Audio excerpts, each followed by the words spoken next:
Welcome back to Our Community. Susie Thomas with you, visiting with Nadine McElwain Massey. And I want to correct myself now. You are more an editor of this book. Yes, we call ourselves editors. And you've collaborated with two other women. Who are they? Well, Geraldine Ratcliffe, who's been a good friend of mine since I was 16 years old, I think, and Lois DiGiacomo Jacobson. Yes, right. Yes. And also people who've been they've been very involved with the education. I'm thinking Lois has, whether or not teaching. I don't know Geraldine's background. Geraldine is a nurse, and she was, one of the things she says is she was the first, and I'd never get this right, first neurosurgical nurse assistant in the city. And I mean, I probably did botch that, but she's been a practicing registered nurse with a master's degree, and she's been doing this since I met her. She was a nurse when I met her. And she is still practicing? No, she's retired. Okay. Yeah, she's retired. But she retired from the American Heart Association. That was her last employment, where she was the part-time diversity coordinator.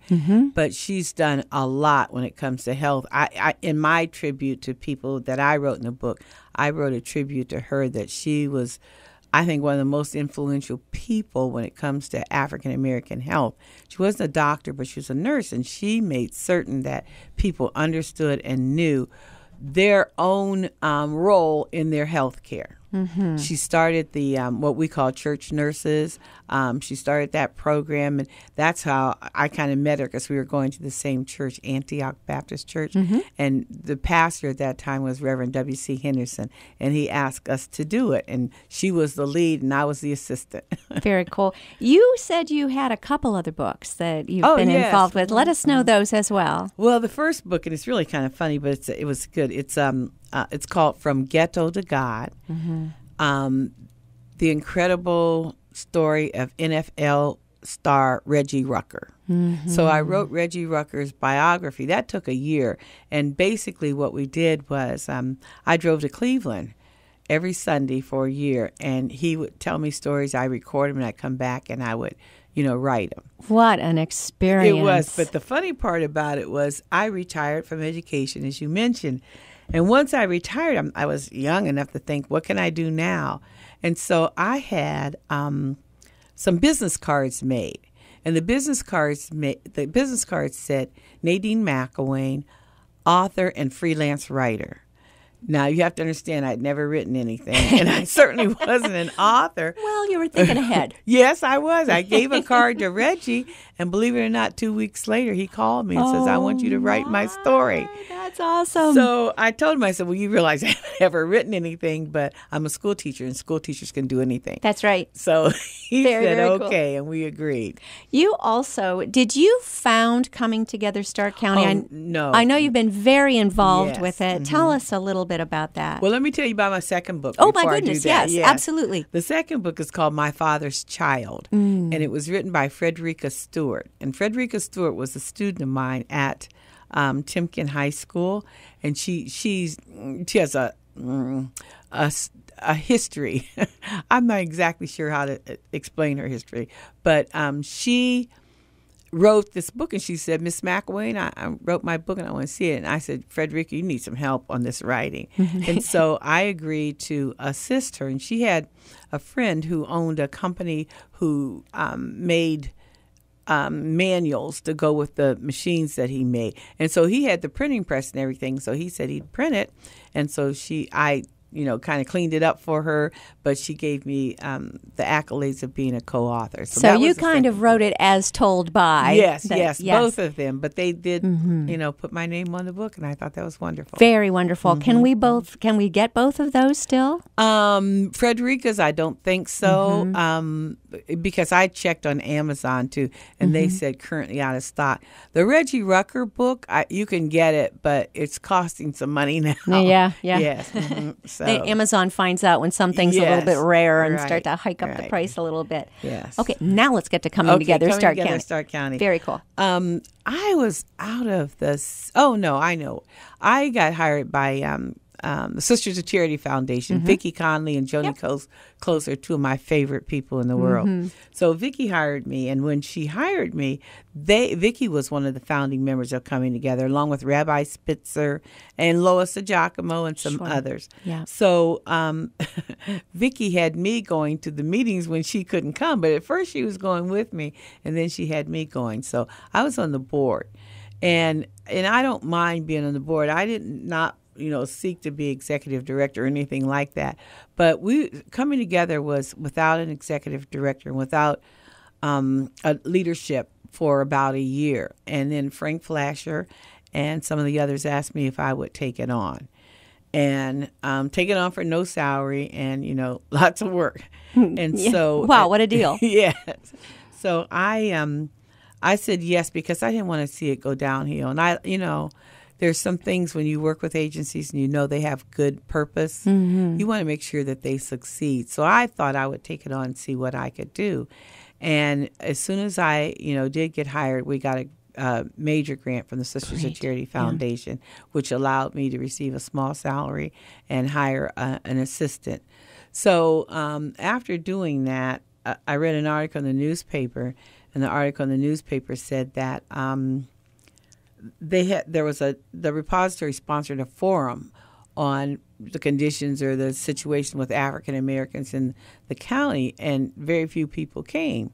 And so I talked to the editor at that time, and I said, look, let us work with you Coming Together. So we did this thing for a year called Color of Stark. And so we had these meetings across the county, and then after the meetings and the discussions, the repository would report, what happened that evening. I think one of our best and one of my most eye-opening ones was in Louisville, Ohio. Yeah. Because of the stigma that's usually attached with Louisville. And so, I see Louisville in a different light now, I think. It's good. But that's what we did. And I was there for, I'm thinking it was 3 to 5 years. I can't remember exactly how many. But today, I recommended Romel Moore to succeed me as the executive director. I love her. She's wonderful. And so she, after a minute, retired too. And so now it's being led by, her name won't come to me. But anyway, she's being led. And just recently they did the Diversity and Inclusion Conference. Yes. That's something that we started when I was the executive director. And I was just so pleased. I was unable to go, but I was just so pleased with the coverage and everything that they did and the fact that they're continuing to move on. I think, Frank Flasher always said Coming Together is one of the most important organizations in the city. I think it is definitely one of the most important. Yeah. And I kind of wish that the mission of Coming Together, which is, building relationships, would just catch fire and people all over would be doing it. It's a lot of work to get that to happen, but that's my goal. That's what I'd like to see happen. It's a good goal. And I'm thinking, too, isn't it wonderful to see it carrying on, that you can pass the torch and know that it's in good hands and they are continuing it. But also, don't you think, Nadine, it is a matter of building relationships? Yes, absolutely. As soon as you meet somebody, you can have a completely different idea about what that person's like. We can assume all kinds of things without knowing somebody. But once you meet someone, it makes all the difference, doesn't it? It does, and that's what I was saying about Louisville. I went with preconceived notions, preconceived ideas, everything I'd heard all my life about Louisville. But we got there. The mayor was not there. I can't remember. I don't remember her last name. But anyway, she wasn't there. She was out of town. So we met with the city manager and some of the council people. And, I was intrigued by what they had to say, that the idea that Louisville is such a prejudiced town. I mean, I'm not discounting it. And please don't anybody think that it's not and there isn't prejudice there. There is everywhere. And but I was impressed by their desire to listen, their desire to say we don't want to be viewed that way. We want to have a different attitude. And since then, I know that there's been several other kinds of outreaches to that area. Alec Simon, everybody knows Alec. He goes there and he does programs. Nice. Linda Tuttle, She did some work there with some art. Yes, with Jerry Ratcliffe, and they were over there, and it's helping. I think it's wonderful. Yeah, because as you say, there can be preconceived ideas on both sides, and then you just have a sit down and get to know the other person, and it can make all the difference in the world. I agree. Why is it important? Oh, my goodness, I knew our time was going to flee. Why is it important to have such a book as Africans American of Canton, Ohio? Well, my answer to that question is that you do not want something to go into oblivion. The very first African American settlement in the county was in Lexington Township. And even in the historians' books like E.T. Held or Herbert T. Blue, they say that that community in Lexington Township vanished into oblivion. Nobody knows what happened. But they also write that it had a school and a church and graveyard and, a whole community. Nobody knows. My husband, Bill Massey, is from Waynesburg, Ohio. So I spent a lot of time in Waynesburg when I was young. So I said, take me to where you live. So he talks about the area called Newtown. So we go over there to look at it, and you know what it is now? It's a creek. It's a big pond because they were doing mining there, strip mining. And so after the strip mining, they just let water go. And so it's gone. And I told him, I said, Bill, if somebody doesn't write this down, take the pictures and put them in a book, nobody will believe that Newtown existed. Well, I didn't want that to happen to my hometown, Canton. I wanted this to be known. I want it to be forever, and I want people to be able to see what we had at that time. Awesome. How do we get it, Nadine? Well, it's on Amazon, but of course, we have books locally, and our next activity is May 10th, I believe it is. It's going to be at Deliverance Christian Church. They're having a style show that day.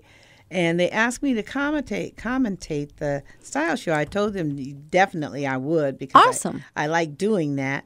But that day, it is, May. Actually, if that's May 10th, that is when this airs. Oh, is it yes. really? Okay. So it could be either happening right now or a little bit later today. I think it's May 11th. That's when even better, tomorrow. Yes, oh, you've got time to go. Yeah. Okay. It's even better. That's right. So we'll be there for the fashion show. It's going to be a wonderful fashion show, too. Awesome. And we'll be able to sell some books there, too. Perfect. You're going to want to get your hands on a copy of African Americans of Canton, Ohio, Treasures of Black History on Amazon, at your local bookstores, or at the fashion show tomorrow. Next May 10th, yes, May 11th. May 11th. Nadine McElwain Massey, thank you so much for all you do in our community. Thank you, Susan. I appreciate this.